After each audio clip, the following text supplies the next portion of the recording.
Senator John Thune back in South Dakota, in Sioux Falls, South Dakota, right now after visiting the border, kind enough to join us. He is, of course, the Senate Minority Whip. Senator, always good seeing you.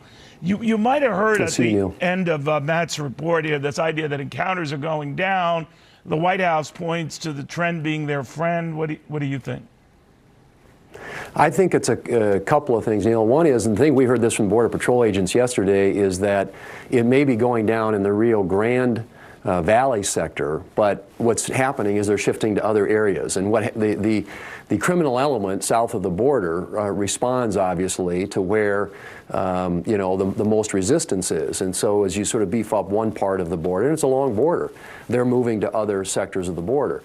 They don't believe that there's going to be a significant drop-off overall. It's just a matter of where they're now, deciding to cross. I mean, a lot of that's dictated by how easy it is to get in and out of certain places, and that changes over time. So I think overall, the border is still an unmitigated disaster. The incentives for those who are profiting, smugglers, human traffickers, drug traffickers, weapons traffickers, to continue to try and get people into this country.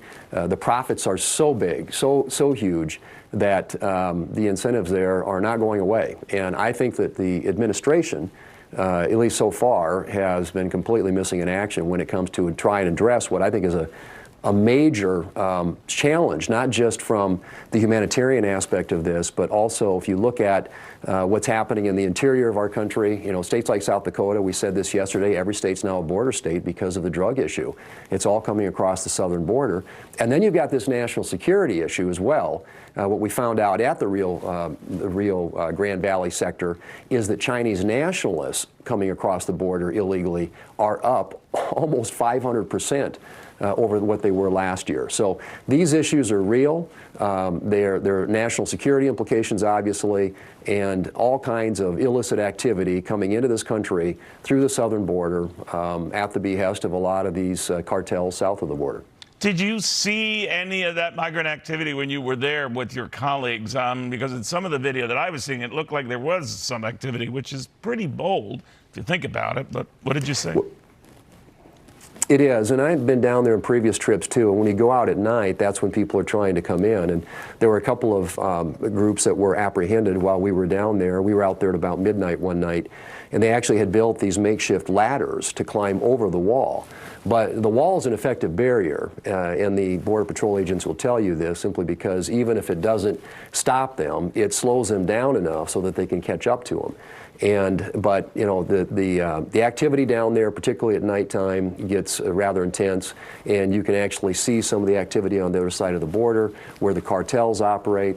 Last time I was down there, believe it or not, there was a dead body floating in the water of the Rio Grande. So these issues, and they said last year up to almost 900 people were killed trying to cross into this country, and then you couple that with the more than 70,000 people in this country who were killed as a result of fentanyl this last year. This is a major crisis. I mean, like I said, it is an unmitigated disaster down there. Some of your House colleagues, Republican colleagues, are interested in impeaching Homeland Security Secretary Mayorkas. How do you feel about that? Well, I mean, there's got to be some accountability here, and he continues to say, and I mean, it's almost surreal. It blows your mind when he comes up in front of Congress and says the border is secure. This is, in the worst way, an absolute failure. And so I think that, time for replacement, yeah, I think that's perfectly appropriate because clearly what they're doing isn't working. Now, I think it starts at the top. It starts with the president and the vice president. I think he's acting on their directives. And what I tell people, and I believe this to be true, Neil, is that the majority opinion among Democrats in Washington is they're for an open border. And any steps that the president tries to make to slow the flow, so to speak, he gets pushback. And he's made this announcement a couple of weeks ago about this change they're going to make in May, and he's already getting letters from Democrat members of the House and the Senate resisting it. And so, any steps they try and make to secure the border, take to secure the border, they have to fight with their own party's political base. which I believe sincerely thinks that this is, an open border is the right policy for the country. And you can just see the effects of that, the results of that, and it's really, really pretty staggering. Yeah, but not all on the same page there. Senator, always good seeing you. Thank you for telling us how that visit went and what you discovered.